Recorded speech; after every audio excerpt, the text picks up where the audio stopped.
나누실 하나님 말씀은 다니엘서 1장 1절에서 9절까지의 말씀을 보도록 하겠습니다. 다니엘서 1장 1절에서 9절까지 말씀입니다. 구약성경 1231쪽이 되겠습니다. 유다왕 여호와김이 다스린 지 3년이 되는 해에 바벨론 왕 느부갓네살이 예루살렘에 이르러 성을 에워쌌더니 주께서 유다왕 여호와김과 하나님의 전그릇 얼마를 그의 손에 넘기심에 그가 그것을 가지고 시내 땅 자기 신들의 신전에 가져다가 그 신들의 보물 창고에 두었더라. 왕이 환관장 아스브나스에게 말하여 이스라엘 자손 중에서 왕족과 귀족 몇 사람 곧 흠이 없고 용모가 아름다우며 모든 지혜를 통찰하며 지식에 통달하며 학문에 익숙하여 왕궁에 설만한 소년을 데려오게 하였고 그들에게 갈대아 사람의 학문과 언어를 가르치게 하였고 또 왕이 지정하여 그들에게 왕의 음식과 그가 마시는 포도주에서 날마다 쓸 것을 주어 3년을 기르게 하였으니 그 후에 그들은 왕 앞에 서게 될 것이니라. 그들 가운데는 유다 자손 곧 다니엘과 하나니아와 미사엘과 아사랴가 있었더니 환관장이 그들의 이름을 고쳐 다니엘은 벨드사살이라 하고 하나냐는 사드락이라고 하고 미사엘은 메삭이라고 하고 아사랴는 아벳느고라 하였더라. 다니엘은 뜻을 정하여 왕의 음식과 그가 마시는 포도주로 자기를 더럽히지 아니하리라 하고 자기를 더럽히지 아니하도록 환관장에게 구하니 함께 읽습니다. 하나님이 다니엘로 하여금 환관장에게 은혜와 긍휼을 얻게 하신지라. 아멘. 제가 여러분에게 추천한 책 정치공간의 그리스도인으로 서기라고 하는 책은 한국인 저자가 지었는데 꼭 한번 읽어봐야 될 책입니다. 왜냐하면 우리가 많은 부분에서 정치가 위기에 있다고 얘기를 해요. 그래서 그 사이에서 우리가 하나님 백성으로 어떻게 서는 것인가 이게 너무나 중요한 것이죠. 그래서 책 이름을 참 잘 졌다고 생각되는 것은 정치 공간 안에서 그리스도인의 서기라고 하는 메시지적인 책입니다. 여러분 꼭 한번 읽어봤으면 좋겠고 광고로 끝나지 않았으면 좋겠고 그래서 그 안에 그 책 내용의 한 부분을 여러분에게 소개를 하게 되겠습니다. 거기 보면 이런 내용이 있어요. 해마다 새해 첫날을 맞는 풍습은 참 다양하다. 중국은 폭죽을 터뜨리고 스페인은 새해 12초 전에 청포도 10달을 먹는다고 한다. 처음 들었었죠? 왜 10달을 먹는지 모르겠지만 덴마크는 친구 집 앞에 가서 접시를 깨고 우리나라 사람들은 새해 첫날 떠오르는 태양을 보면서 손바닥을 비빈다. 이렇게 되어 있습니다. 이게 왜 이렇게 하는 거죠?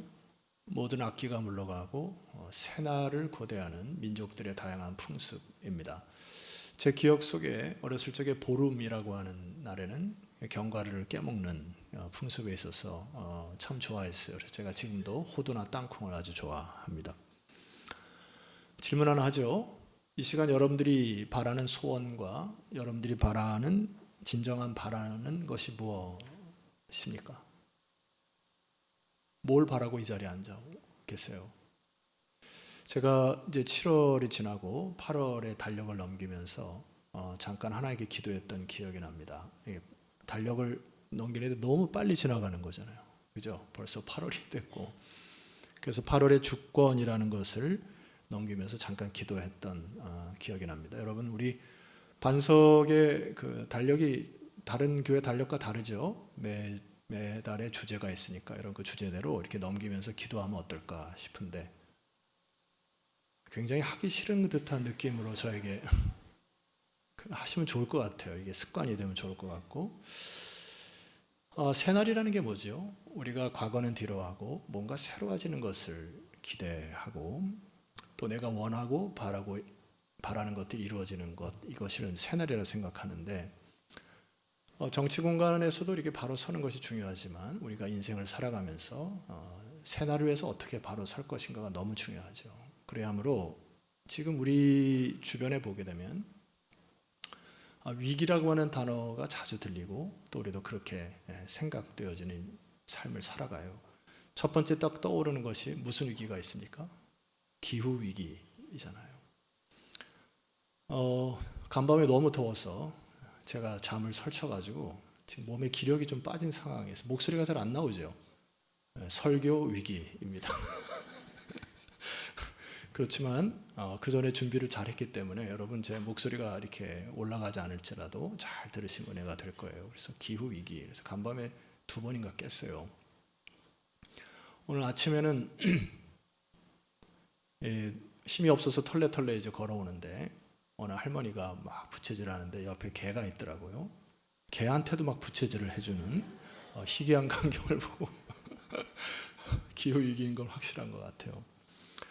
우리는 작년을 지나면서 정치 위기라고 하는 단어를 많이 들었을 것입니다. 정권이 바뀌었지만 여전히 정치 위기 속에 있어요. 뿐만 아니라 취업 위기, 오늘 청년들도 몇 사람 눈에 띄는데 참 취업하기가 어려운 시대가 돼서 위기라고 얘기를 합니다. 또 하나는 교권의 위기라고 얘기를 하죠. 학교 교사들이 너무 힘들어요. 요즘에 보니까 애 다루기가 너무 힘들어요. 그래서 학교 교사들 보면 격려해 주시면 좋겠습니다. 뿐만 아니라 가정 위기라고 하는 단어도 쏠지 않게 들려요. 가정들이 음란과 부정을 통해서 자꾸 무너지는 시대가 됐고, 가장 큰 위기는 도덕적 해이라고 하는, 이게 영어로 하면 moral hazard라고 하는 단어인데, 도덕적 해이라고 하는 번역보다는 도덕적 위기 혹은 도덕적 위험으로 번역하는 것이 저는 맞다고 생각합니다. 왜 도덕적 위험과 양심을 팔아버린 일들이 일어날까요? 그것은 나를 지으신 창조주 하나님을 인식하지 못하기 때문에 그렇습니다. 그분이 안 계시다고 생각하니까 자기 멋대로 인생을 살아가게 되는 거 아닙니까? 마지막으로 표현하고 싶지 않은 단어 하나가 있는데 여기 준비했으니까 표현할게요. 하나님 믿지 않은 사람들이 잘 모르면서 교회의 위기, 이렇게 쏠지 않게 이 말씀도 들려요. 저를 비롯해서 우리 반석의 성도들이 이 교회의 위기라는 단어를 무심코 지나치지 않았으면 좋겠습니다. 다 잘 될 거야 그냥 퉁치지 않았으면 좋겠어요. 그 사람들이 몰라서 그러지 않았으면 좋겠습니다. 위기라고 하면 우리들이 그 말씀을 받았으면 좋겠습니다. 그리고 뭘 하면 되죠? 회개하시면 됩니다. 우리가 뭘 좀 더 잘할 것인가?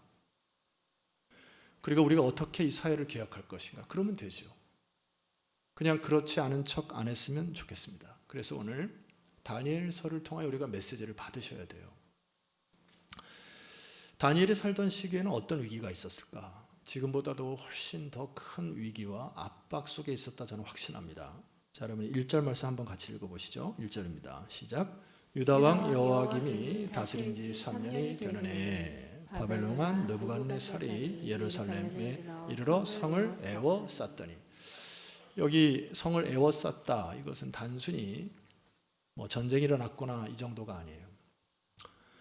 2절 말씀 한 번 더 보시고 제가 추가 설명을 드리겠습니다. 2절입니다. 시작. 주께서 유다왕 여호와김과 하나님의 전 그릇 얼마를 그의 손에 넘기심에 그가 그것을 가지고 신할 땅 자기 신들의 신전에 가져다가 그 신들의 보물 창고에 두었습니다. 여기 한 왕이 나오는데 그 사람이 느부갓네살이라고 하는 왕인데, 역사가들에 의하면은 이 느부갓네살 왕은 세계의 황제로 꼽히는 여러분들이 아시는 나폴레옹이나 알렉산더 대제나 혹은 누구 합니까? 징기스칸이나 이러한 사람과 견줄 정도로 영토와 힘과 파워가 굉장했던 사람입니다. 한 가지 예를 들어서 여러분이 사진을 준비했는데, 이건 실제 사진은 아니고 느부갓네살 왕이 공중 정원을 그 시대의 사막 한가운데 지었던, 그 시대에 실제 존재했던 사이즈와 이것을 요즘에 이라크가 이제 이것을 복원한다고 하더라고요. 이것은 테라스 형태로 이루어져서 여러 층의 건물들을 건축하고 이 펌프를 통해서 물을 끌어올려 가지고, 여러분 그 시대의 펌프, 이게 굉장한 과학 기술이죠. 그다음에 도르래 시스템부터 시작해서 펌프도 나선형 펌프를 발견을 하고 과학의 총집합적인, 그러니까 이것을 해낼 수 있는 왕이었다. 그래서 그 나라가 예루살렘, 조그만 나라를 에워쌌다. 끝이에요. 그 나라는. 그러니까 이 나라가 압박하는 것이 장난이 아닌 것처럼 이 나라와 그 있었던 모든 민족들이 당하는 이 압박이 굉장했으리라 생각이 됩니다. BC 605년에 침공하여서 예루살렘에 있는 유다 백성들을 한 3,300여 명을 잡아갑니다. 그래서 왕족과 귀족들을 다 잡아가요. 그리고 그 안에 다니엘이 포함이 되어 있었습니다. 이때 당시에 다니엘의 나이가 여러분 몇 살 정도로 기억이 되십니까? 15세에서 16세. 우리나라 아이로 치면 중2. 떠오르신가요? 아이들의 얼굴이 중3. 중등부 교사들 기억하시나요? 중2, 중3의 아이들의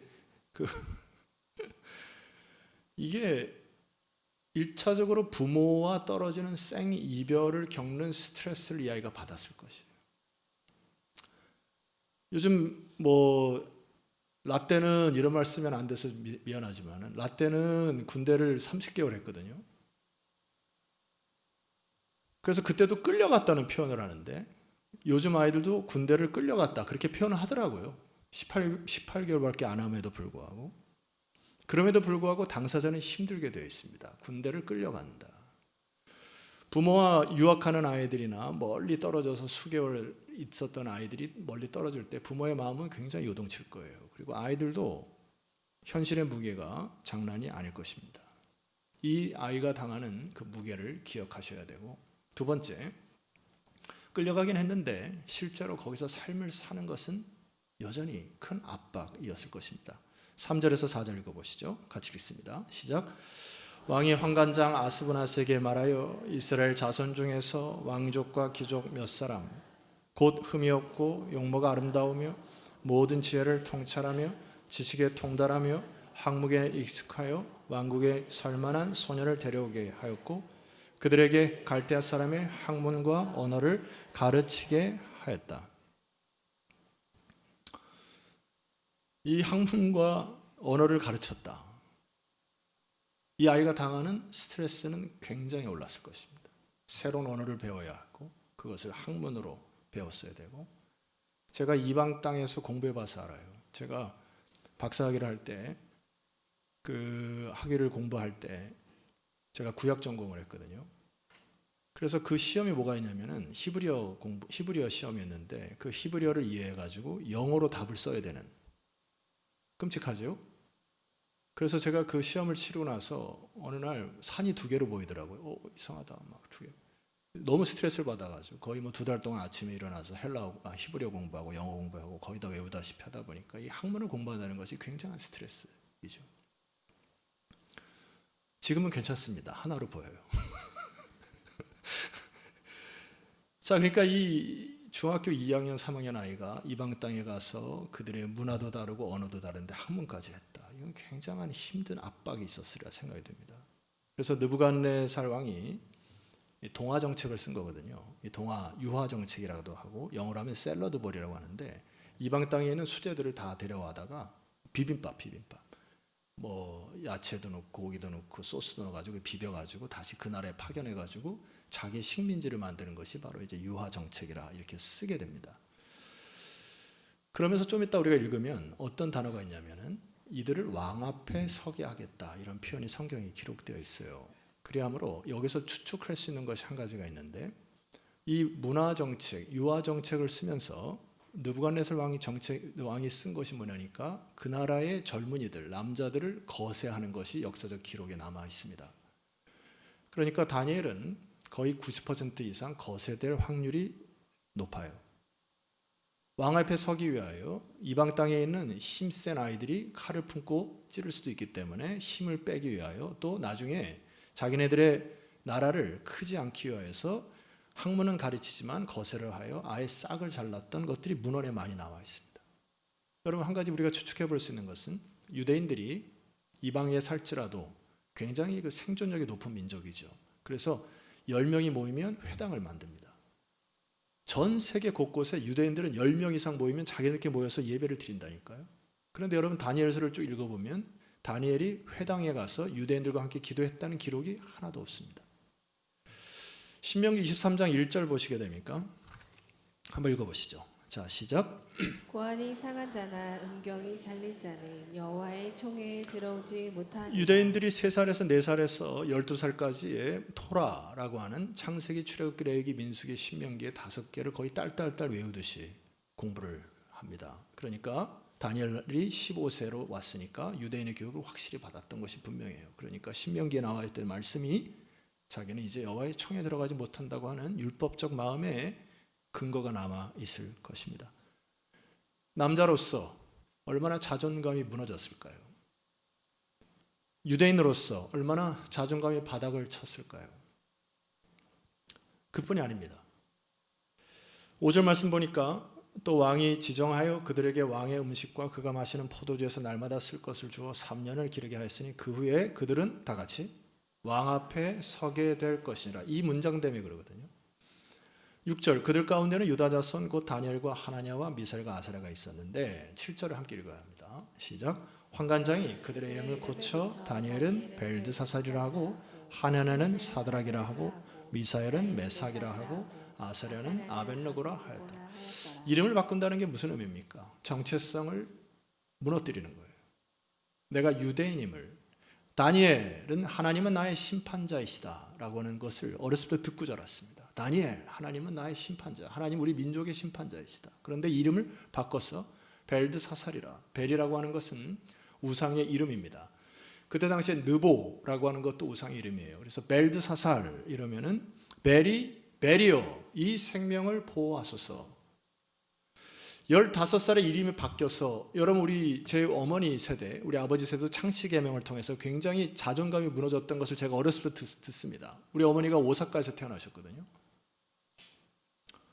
이름이 한국 사람인데도 불구하고 일본 사람의 이름을 썼어야 되는 그 수모감, 정체성. 자기는 하나님은 나의 심판자라고는 하나님의 주권 속에 살았는데 벨드사살이라는 이름을 계속 써야 되는데, 다니엘이 죽었던 것을 95세 정도로 추정을 합니다. 그러니까 15세부터 95세까지 자기 이름이 벨드사살, 이방의 우상이 있는 이름으로 사용되어진 것.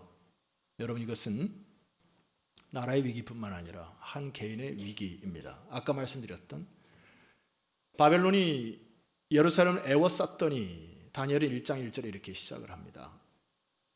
이것은 다니엘에게도 한 개인에게 있어서도 엄청난 압박과 위험이, 여러분이 생각한 곱하기 100 정도는 하셔야 돼요. 다니엘이 당한 수모와 다니엘이 당한 어려움, 다니엘이 당한 이 상태가 스트레스 지수가 한 100 정도는 되었을 것입니다. 여러분, 질문 하나 할게요. 이 시간 다니엘보다 내 상황이 더 어렵다, 혹은 내 상황이 더 애워쌈을 당했다, 혹은 내 상황이 다니엘보다 더 우겨쌈을 당했다 하실 분 계십니까? 다니엘이 처한 현상보다 내가 더 어렵고 힘들고 괴롭다라고 판단하실 분 계세요? 저를 비롯하여서 아마 거의 없으리라 생각이 듭니다. 그렇다면 여러분, 다시 일어서셔야죠. 소망 가운데 다시 사셔야 되는 것이죠. 그것이 다니엘을 통한 우리에게 대한 메시지입니다. 이쯤 되면 청소년이었던 다니엘이 두 가지로 판단될 수 있어요. 그냥 대충 바벨론식으로 동화될까? 유혹이 있지 않았겠어요? 아니, 왕의 진미를 먹여주는데, 여러분 중학교 2학년 3학년에 이방 땅에 잡혀가서 그 왕의 진미를 보고 유혹 안 당했을까요? 그냥 확 먹어버릴까? 이런 마음이 들 수 있어요. 또 하나는 적개심이 마음속에 컸을 것입니다. 두고 보자 하고 원수를 갚으려고 그 마음속에 악으로 그렇게 할 가능성이 있지 않았겠습니까? 그런데 오늘 이 다니엘서를 통해서 우리에게 도전 주는 메시지가 너무나 제 가슴을 울리고 우리에게 도전 주는 메시지입니다. 이 말씀 8절인데요. 우리 함께 읽어보도록 하겠습니다. 자, 시작. 뜻을 정하여 왕의 음식과 그가 마시는 포도주로 자기를 더럽히지 아니하리라 하고 자기를 더럽히지 아니하도록 환관장에게 구했습니다. 여러분 너무 잘 아시는 말씀인데 이게 주는 의미가 뭘까요? 본성대로 하지 않았다는 얘기입니다. 내가 끌리는 대로, 내 생각대로. 하나님의 백성은 그러셔야 돼요. 한 주간 동안에도 여러분 마음속에 막 짜증이 있거나 화가 나거나 분이 있을 때 있죠. 그때 본성대로 하시면 안 됩니다. 하나님 앞에 하나님 어떻게 할까요? 무릎 꿇어 기도하여 하나님의 뜻을 발견하여 순종하는 여러분 되었으면 좋겠습니다. 제가 볼 때는 이것이 새날을 여는 첫 단추라고 보는 거예요. 자기의 본성대로 일을 저지르거나 언어를 질러버리게 될 경우에 여러분 불이 붙어서 여러분 관계가 깨어지고 여러분 가정 안에 힘듦이 있지 않습니까? 우리는 본성대로 사는 자들이 아니죠. 그리고 나서 다니엘이 정신을 차리고 했던 것이 첫 번째가 뭐냐니까 다니엘이 뜻을 정했다 했습니다. 뜻을 정했다. 이거를 히브리어 문장으로 묵상을 하다가 여러분에게 소개를 합니다. 여기 뜻이라고 하는 것은 레브라고 하는 단어인데 이거는 마음이라는 뜻이에요. 마음, 레브. 그 다음에 정하다라고 하는 것은 숨이라는 단어로서 이것은 노타, 두다의 의미를 갖고 있습니다. 그러니까 뜻을 정하여 이거를 히브리 언어로 해석하면 한번 읽어볼까요? 시작. 나의 마음을 하나님께 두었다. 뭐를요? 다니엘의 마음을. 현실은 답답해요. 현실은 뭔가 꽉 막혔어요. 그리고 강한 나라가 압박했습니다. 마음을 빼앗길 수 있는 가능성이 너무 농후해요. 개인적으로도 추종하여 거세를 당하고 남자로서의 기능도 상실하고 개인적으로 하나님 앞에 미래를 꿈꿀 만한 어떤 것이 없어요. 근데 다니엘이 뭘 했다고요? 자기의 마음을 하나님께 두기 시작했다. 여러분 이것이 새날을 여는 키입니다. 시편 기자의 고백이 있잖아요. 내 마음이 확정되고 확정되었으니 어떤 어려움과 상황이 나에 올 때도 내 마음이 확정되고 확정되었으니 주여 주의 뜻대로 하옵소서. 이 시인의 기도가 회복되기를 소망합니다. 이 다윗이 마음을 하나님께 두었다는 얘기는 뭐예요? 모든 상황을 주께서 아실 것이고 하나님께서 이 모든 것을 다스릴 것이라는 믿음으로 마음을 하나님께 둠으로 감정을 다스린 것입니다. 저를 비롯하여 우리는 너무나 감정의 쓰레기를 많이 버려서 관계가 깨어지거나 가정에 불화가 있거나 교회 안에서도 서로 감정의 불화로 인하여 자기 본성대로 끌리는 대로 실수를 많이 합니다. 사랑하는 성도 여러분, 다시 한번 강조하지만 다니엘처럼 우겨쌈을 당한 것보다 더 큰 것을 당한 것은 제가 없다고 봐요. 그러면 여러분 마음을 하나님께 두시는 이 아침 되시기를 소망합니다. 그래야 새로운 날이 열린다고요. 여러분 이 다니엘이 무엇을 했을까요? 그러니까 하나님께 마음을 두고 나니까 하나님의 자녀로서 해야 할 것들이 분별이 되기 시작합니다. 그래서 이 다니엘이 결단한 게 뭐죠? 두 가지예요. 왕의 진미를 거부하고 그 다음에 포도주를 먹지 않겠다. 토라를 배웠던 이 다니엘이 자기 나이와 위치와 상황 속에서 할 수 있는 유일한 것이 무엇인가를 묵상한 것입니다. 오버하지 않은 거예요.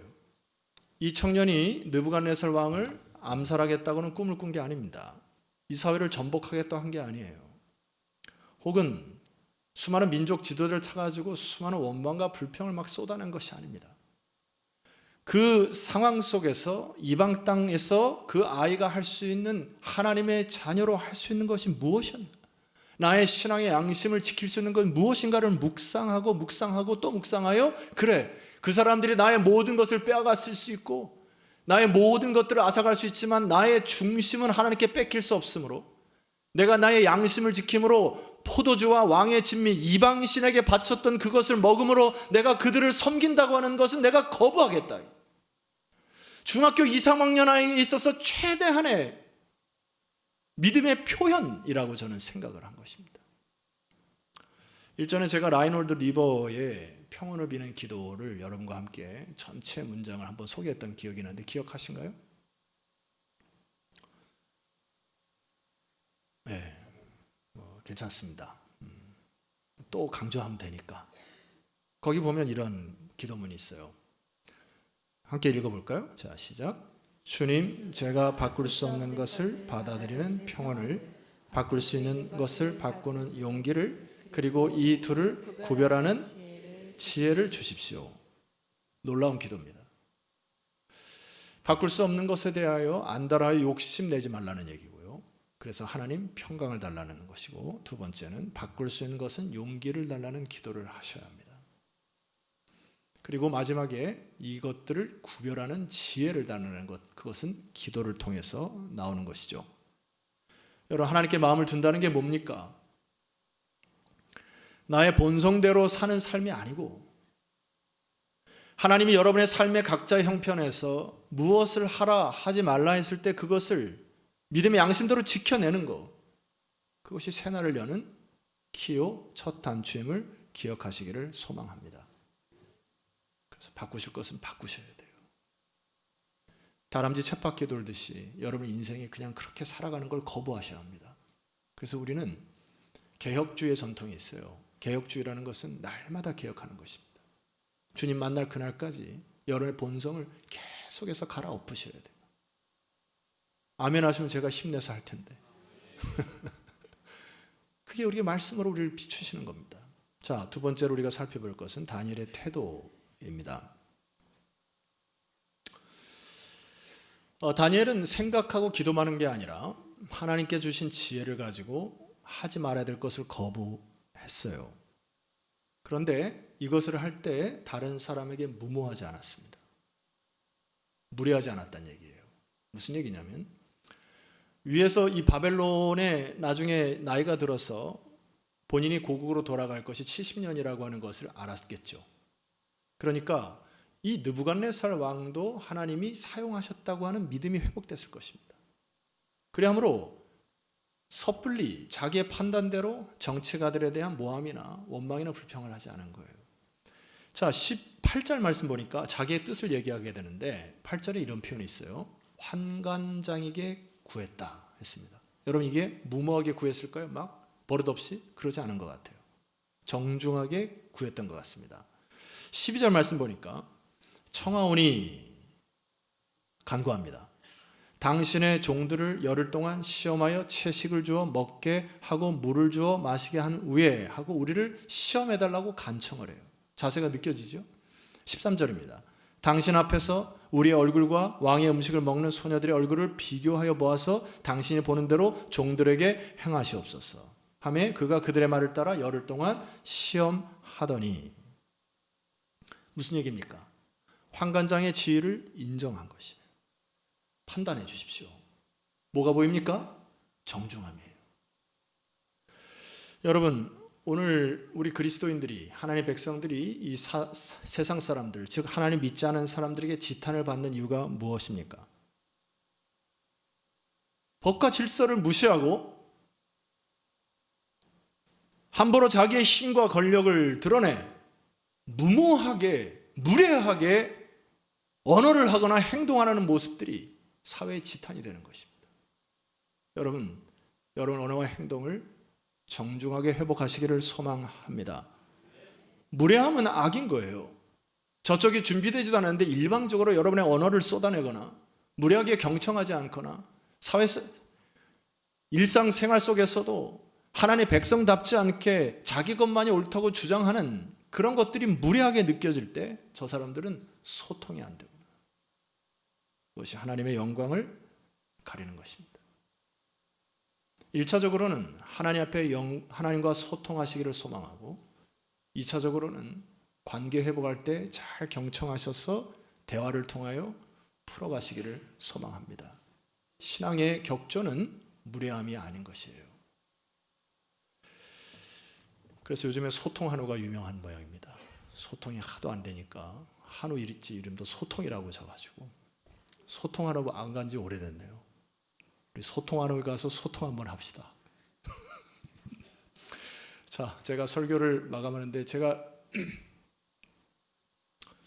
요 정도 해도 괜찮겠죠? 말을 더 이상 안 올라가 지금 소리가. 이 다니엘서를 앞으로 제가 4주 동안 살펴볼 텐데 곳곳에서 이 복선이 나타납니다. 그러니까 다니엘의 의도가 섞인 말들이 있어요. 그걸 제가 여러분에게 말씀드릴 텐데, 첫 번째 복선입니다. 2절 말씀 보시죠. 2절을 성경을 가만히 보시면 거기에 보면 주어가 누구죠? 주께서. 마지막에 그의 손에 넘기심의 복선입니다. 아예 1장부터 다니엘은 느부갓네살 왕이 힘이 세상을 다스리는 왕 패권을 갖고 있지만 결과적으로 그것도 하나님이 허락하셔야, 하나님이 허용하셔야 하는 정도의 다니엘의 복선입니다. 9절 말씀 보세요. 크게 한번 읽고 아멘 한번 합시다. 자, 시작. 하나님이 다니엘로 하여금 환관장에게 은혜와 긍휼을 얻게 하신지라. 복선입니다. 주어가 누굴까요? 하나님이. 다니엘로 하여금 환관장에게 은혜와 긍휼을 얻게 하신 그분도 하나님이시다. 따라서 우리는 하나님의 보이지 않는 손을 믿고 사는 사람들이에요.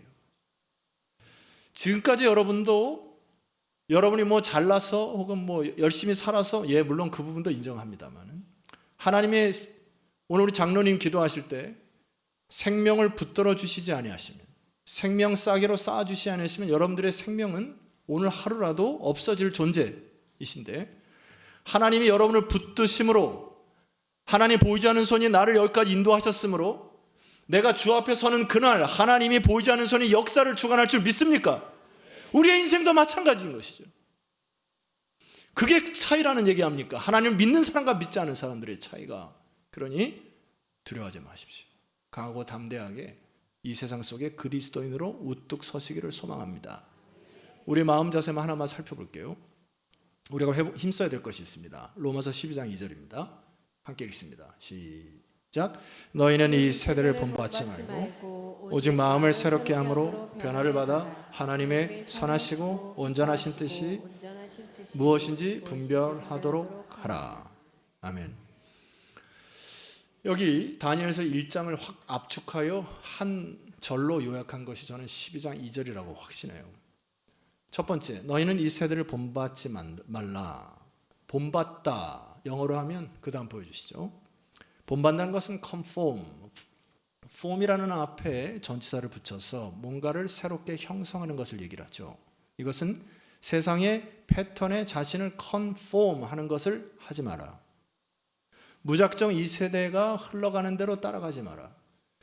내가 정치적인 성향이 있지만 정치적인 이데올로기에 빠져서 그 이데올로기에 놀아나지 말라, 이런 얘기죠. 내가 정치 성향은 있지만 하나님의 백성으로 올바로 서는 것이 중요하다는 얘기잖아요. 이 세대를 본받지 말라고요. 두 번째는 마음을 새롭게 하다라고 하는 것입니다. 여기 마음을 새롭게 하다고 하는 것은 transform이라는 단어를 쓰는데, 원래 것이 없어지고 새로운 것으로 변화되는 것, 이것은 본질적인 변화를 얘기합니다. 내가 변화된다고 하는 것은 도덕적이거나 교육으로 잘 안 돼요. transform, form이 완전히 형질이 변화되는 것은 하나님의 은혜밖에 안 됩니다. 여러분 교육해봐서 알잖아요. 내가 수십 년 동안 잔소리했는데 애들이 바뀝니까? 이게 애들이 인생이 어느 성경학교나 수련회를 했는데 하나 은혜가 부어주니까 애가 바뀌었어요. 어느 순간. 여러분 20년 동안 잔소리할 때 바뀝니까? 트랜스폼, 변질이라고 하는 것은 하나님의 은혜를 사모할 때 그 은혜가 여러분의 형질을 바꾸기를 주의 이름으로 축원합니다. 마지막으로 분별하라 라고 하는 단어는 영어 성경에 test and approve라고 기록되어 있습니다. 이것은 시험하여 알아내서 증명된 것으로 받아들이다 라는 뜻이 있습니다. 다니엘은 이방 땅에 가서 그곳에서 그 세대를 본받지 아니하고 마음을 새롭게 함으로 하나님의 선하시고 기뻐하시고 온전하신 뜻을 테스트 앤 어프로브, 분명하여 증명하여 움직이기 시작했습니다. 그것이 그 아이가 그 시기에 할 수 있는 유일한 방법, 간단한 방법, 포도주와 왕의 진미를 거부한 사건이 먼 미래에 수많은 청소년들에게, 수많은 많은 백성들에게 선한 영향력을 미칠 것 누가 알았겠습니까? 여러분 한 주간 동안 새날을 여시는 믿음의 결단과 순종이 여러분의 있기를 소망합니다. 해야 할 것은 해야 하고 하지 말아야 할 것은 하지 말아야 합니다. 자리에서 일어납시다. 열매를 맺는 신앙은 요한복음 15장 5절에 여기에 키가 있어요. 함께 크게 선포하고 찬양 드리기 원합니다. 선포합시다. 시작. 나는 포도나무요 너희는 가지라. 그가 내 안에 내가 그 안에 거하면 사람이 열매를 많이 맺나니 나를 떠나서는 너희가 아무것도 할 수 없으리라. 열매를 맺는 키는 뭐냐니까 여러분이 주님 안에, 주님이 여러분 안에. 어렵고 힘들 때마다 상황을 해결하려고 하지 마시고 더 깊이 주님과 깊은 곳으로 가셔서 주님의 뜻을 분별하시는 것이 신앙이에요.